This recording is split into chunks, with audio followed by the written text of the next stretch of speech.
pages 44 to 59, and that is the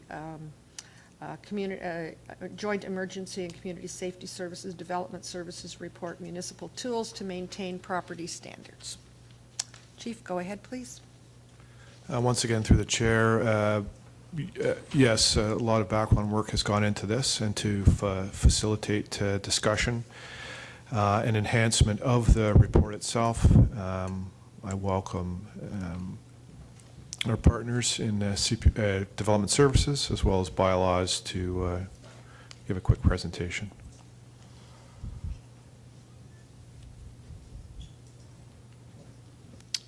Just to comment on why we're videotaping, of course, this is a topic that comes up very often with us now, and staff have been very proactive in bringing this forward to us, and so it will be the opportunity that it can go onto our website, and after our ladies are finished presenting, then our community will also be well aware of where we're going with this. So, good morning, ladies. Good to have you with us. Good morning.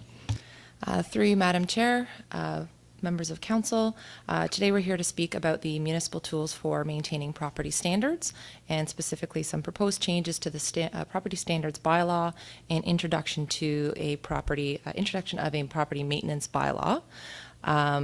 As mentioned earlier, we have representatives from both development services as well as bylaws here for this presentation.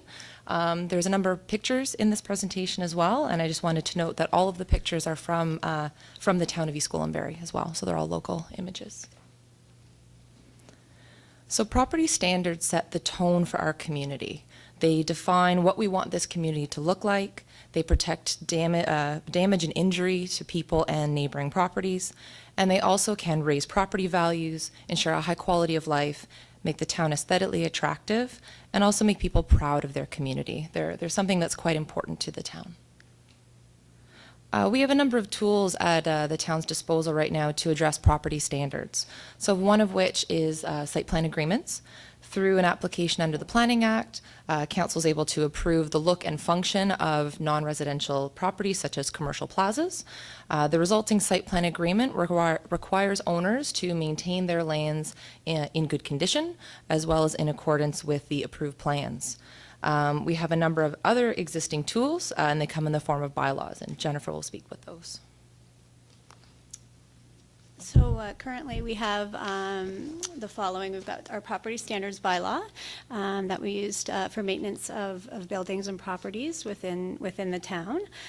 We also have a clean yards bylaw, which is a little outdated, and it deals with the clean and clear, refuse, debris, holes, excavations, that sort of thing, as well as a property numbering bylaw. Again, that is a little older, and the intent of that is that all properties within the town have numbering displayed. And also the grass and weeds bylaw, where it is specific with the long grass and maintenance of grass and weeds within properties in the town. So the current tools that we have in place, some are a little challenging than others. Mainly, we've got a lot of outdated bylaws that, there's been changes to Municipal Act and legislation that just need to be updated and housekeeped. Right now, we don't have the opportunity for immediate set fines, so if you're in violation of the Clean Yards bylaw, we don't have that immediate set fine avenue in which to use as a deterrent. We have a few, in the short time that I've been here, a few issues that we couldn't address just because we didn't have any bylaws to deal with those particular issues. An example is firewood. It's not refuse, it's not debris, but it's it's in someone's driveway. we address that, right? So these new proposed changes deal with some of those issues that we're facing, whether it be fence in disrepair, snow fencing. We've had issues with livestock getting out and no means to address making those property owners maintain those fences adequately. Like I stated before, some of the language is difficult. We're lacking some of the information within the bylaw. Just housekeeping, we don't have some definitions in some of our older bylaws. It just makes it difficult for us to have the tools to enforce that. And again, we've put unclear process for staff enforcement as far as site plans. We're just looking at consistent progress for departments' roles and responsibilities for site plan agreements of kind of where each department falls within that, that enforcement piece of those. So to address these challenges, staff have undertaken a comprehensive review of these municipal tools and are proposing a number of changes. So primarily we're looking at taking the existing 5 tools represented on the screen and consolidating them into 3. So staff would continue to use the site plan agreements for non-residential properties with a bit more of a structured approach to that enforcement within staff. And we're also proposing an updated property standards bylaw as well as a new property maintenance bylaw. So these bylaws would then become 4 down to 2. This looks at, there's some housekeeping measures that will be in place for the bylaws that will help to modernize them, ensure they reference appropriate and up-to-date legislation, and as well reflect current best practices. We're also looking at new provisions that will be updated and clarified for definitions as well, and this will add a little more clarification for some of the ambiguous interpretations, which sometimes we see in court. And we'll also see new provisions that are added to address some of those outstanding issues that Jennifer mentioned. And as she mentioned, the storage of firewood, prohibition of dumping, these types of things weren't included before, and they will be merged into these bylaws. So these proposed changes will help staff to perform better enforcement of property standards. Having multiple tools with consistent language and provisions will offer flexibility for enforcement. So based on the context of the complaint or the situation, staff can choose the best tool to achieve a speedy and effective resolution. These proposed changes will also reflect current best practices, so keep us on par with other municipalities and remove out-of-date references. Staff will also then have greater success in court, as the bylaws will be clear, consistent, and defensible as well. And being clear and consistent will then also translate and make this easier for residents to understand what their obligations are. It'll be easier for them to find all of the rules. They won't have various bylaw names that might not be related through these consolidations. And ultimately, this is going to result in a more beautiful town.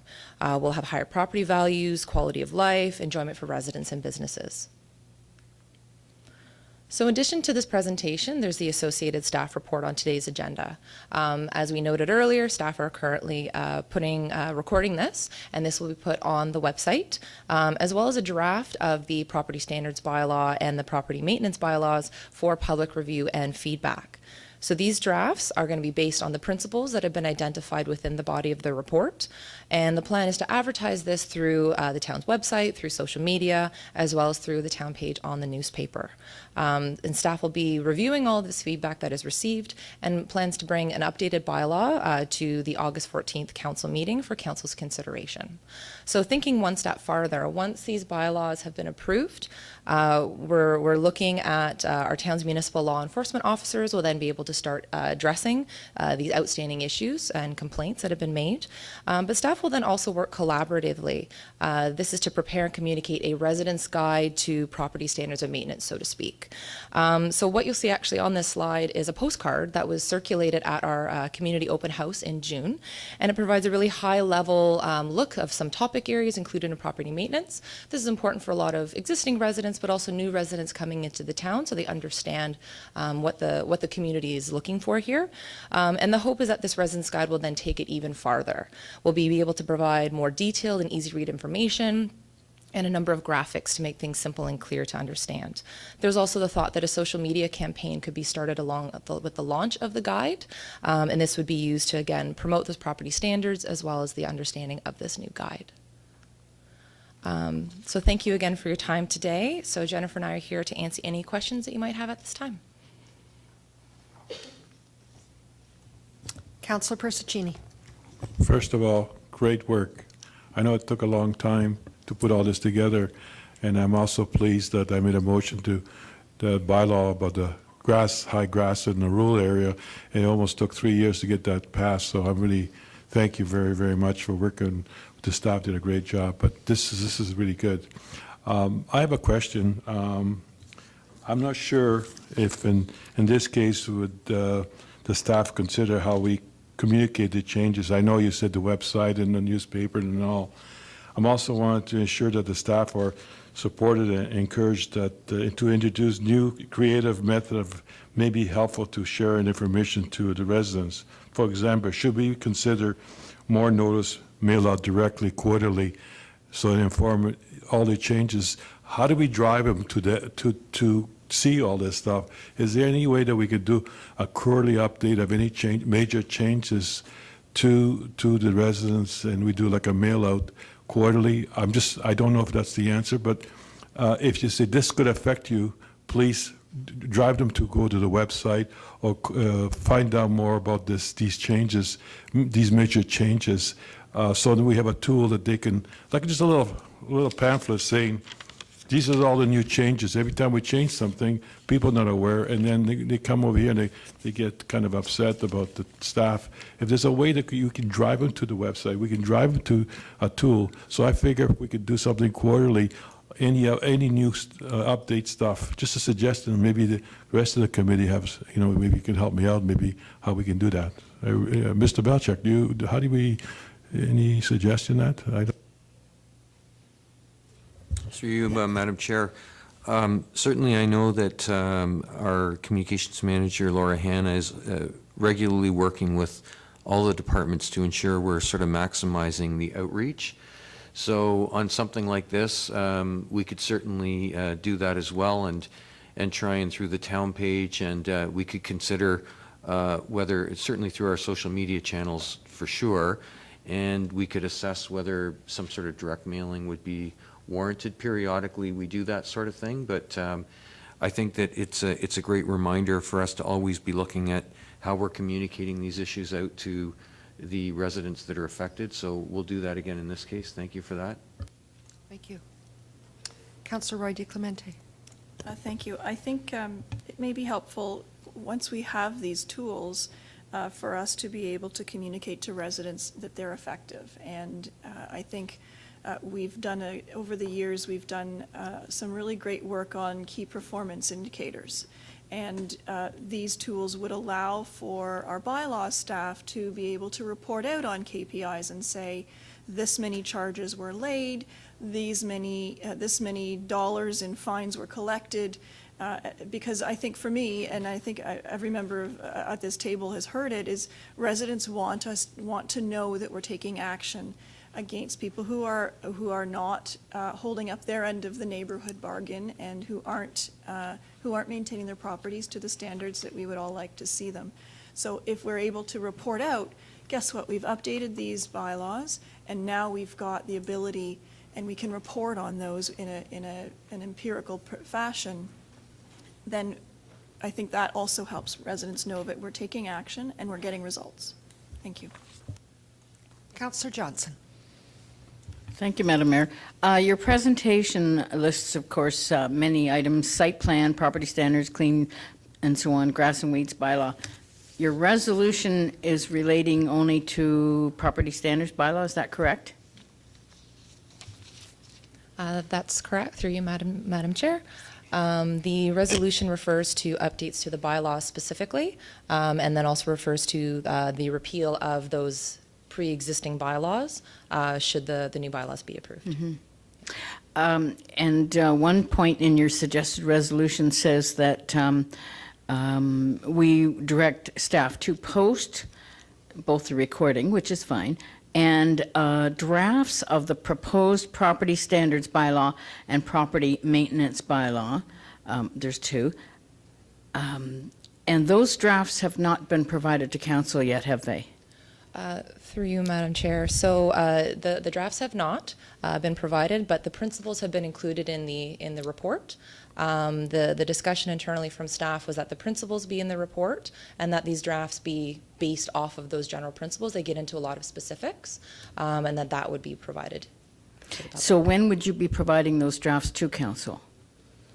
So the drafts that would be used for public circulation could be available for the public once it's for council once it's going online, which is likely, we're hoping, tomorrow, pending the results of today's meeting. So those could be provided directly to council for their detailed review as well, and the hope being that the revised bylaws would then be available to council for August. Okay, those are my questions, Madam Mayor. Thank you. I would suggest that we do include the drafts for council. If you could forward those to all of us as soon as they are ready. It's always, while we may not read through the entirety of it when it's going out to the public, at least we have a copy. So if we're questioned on it, that we're well aware of what's in the document. I have a couple of questions. Once the bylaws are approved, where do you start? Do you have a list of addresses that are unsightly and are not compliant, and you start with those, or do we have complaints that we've not been able to deal with and we go there, or maybe there's a third option? Through Madam Chair. Yeah, we can certainly address some of those outstanding concerns that residents have had that we couldn't enforce before. It's nice certainly to have the tools in place. Obviously, we try to get compliance regardless of bylaw, depending on the situation, but certainly it's nice to have the tools in place in order to make our job more effective. For that. So certainly we'd be going at some of those outstanding issues. A lot of, we do have bylaws in place to deal with the refuse debris and those unkept properties. We do have those processes in place, so we're, business as usual. We continue on with that. The difference with this new implementation of the maintenance bylaw is the set fines. So that administratively, I'd have to deal with that. And then just so council's aware, I have done a comprehensive review of what other municipalities are charging as far as fines for their bylaws. So we're consistent with that.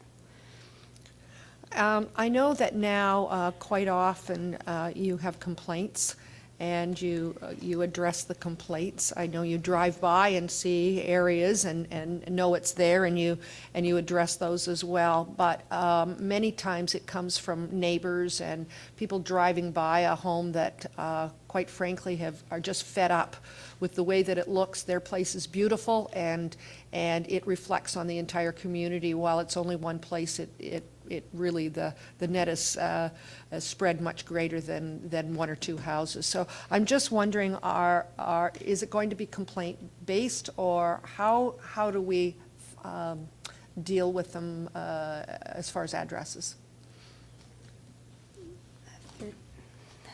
Chief. Through the chair, I'll just take this, and Jennifer can add to it. Primarily, we're in a reactive posture, complaint based. In an effort to maximize staff efficiency and the time that it takes, because there is a lot of background work and a lot of revisits, a lot of phone calls that I am very intimate with, that Jennifer and her staff have to go through. So the idea is to streamline things, work more efficiently. We found in other areas that the transparent government and the transparent processes and the checklists have worked very well with clients, so they understand from the get-go, and then you can much more quickly get to resolve, or in some cases, minority, and we hope to keep it that way, where you have to go to enforcement and court. So, the overarching issues are, and I'm glad that both Jennifer and Development Services and Trish mentioned this, that often was asked, what are other municipalities doing? What's the environmental scan? What are the best practices? So although we focused obviously on East Gwillimbury issues here, it's not, and it not solely to be reactive to East Gwillimbury issues. It's what we know is likely coming with the growth as well and the higher complaint levels. Anything else you'd like to add? Well, congratulations. I know that every member here has had complaints, whether you're in the grocery store or you drive by yourself. It's very timely. And I know that while some people in our community will not be happy because you'll be knocking on their door, there'll be many more people that will be very happy that something that they have been looking at for a long time is going to be dealt with. So thank you. It's a lot of hard work to come to this. We realize that. Are there any other questions at all? I'm going to ask Councillor Persicini if he would move this. Councillor Persicini was brought to us probably at least 2 years ago about long grass in residential areas in the countryside that were vacant and very unsightly. So I would like to think that that got a kickstart on it as well as the other things. So I think each and every one of us have been involved with it. Very excited. Thank you very much. All those in favor? And that's carried. Thank you.